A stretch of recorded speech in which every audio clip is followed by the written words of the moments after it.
Mes frères et sœurs, imaginez un instant. Vous êtes dans le désert brûlant de la Mecque.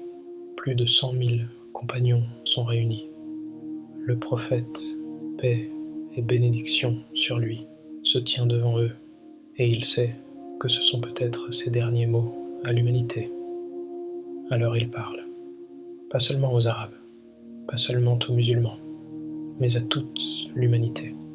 Et l'une des premières choses qu'il dit est bouleversante.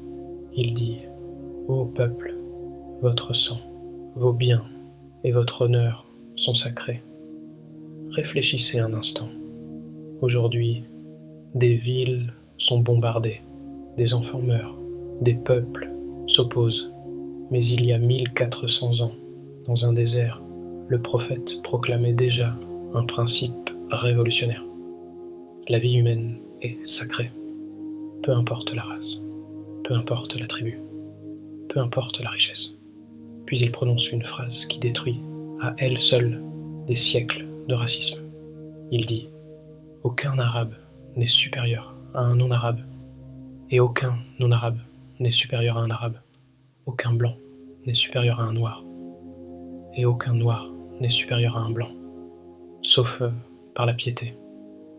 Mes frères et sœurs, comprenez ce que cela signifie.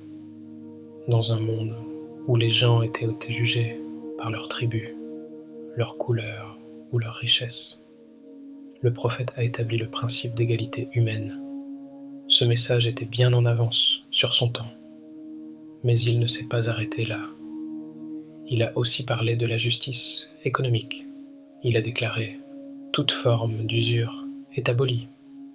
Imaginez, dans une société où les riches exploitaient les pauvres avec des dettes infinies, il a brisé ce système. Il a protégé les faibles, puis il s'est tourné vers un autre sujet très sensible, la famille. Il a dit « Traitez vos femmes avec bonté ». Ces mots sont simples, mais ils sont puissants, parce que dans beaucoup de sociétés de l'époque, les femmes étaient traitées comme des possessions. Mais le prophète les a appelées partenaires, puis il a donné un avertissement qui résonne encore aujourd'hui. Il a dit « Méfiez-vous de Satan dans les petites choses ». Cela signifie quoi? Que les grandes catastrophes commencent souvent par de petits péchés ignorés, un mensonge, une injustice, une trahison, puis tout grandit, et finalement les sociétés s'effondrent. Mais avant de terminer son sermon, le prophète a laissé 2 héritages pour l'humanité, 2 choses, 2 lumières. Il a dit « Je laisse derrière moi 2 choses, le Coran et ma Sunna ». Et il a promis quelque chose d'extraordinaire. Si vous vous y accrochez, vous ne vous égarerez jamais. Jamais. Puis il a posé une question à la foule, une question lourde de sens. Il a dit « Ai-je transmis le message ?» Et les compagnons ont répondu « Oui ».